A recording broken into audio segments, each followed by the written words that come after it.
Next question says, economic systems differ according to what two main characteristics? Number one, the political ideology that governs the economy. Number two, ownership of the factors of production and the methods adopted to coordinate economic activity.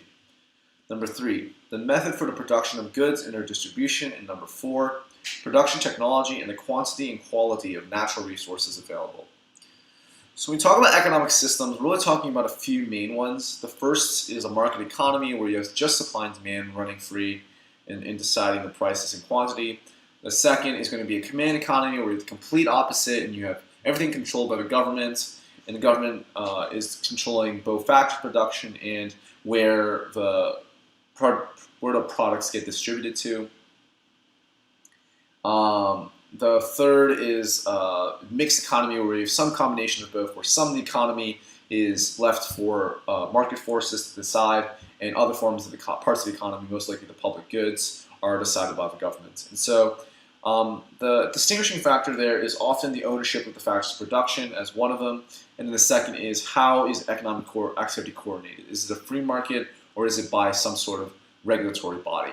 And so it looks like answer choice 2 is going to be the best answer there, that the economic systems differ according to both ownership of the factors of production and the methods adopted to coordinate economic activity. Let's take a look at what the previous tutor said.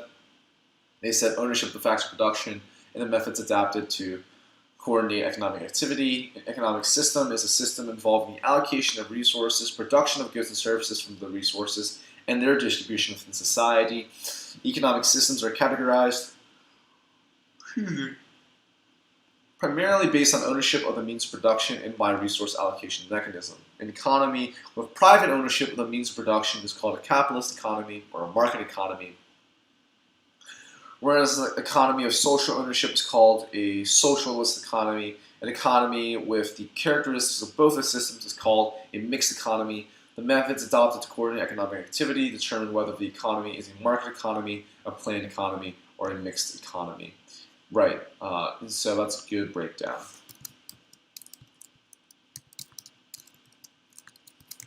And we can say the solution is correct.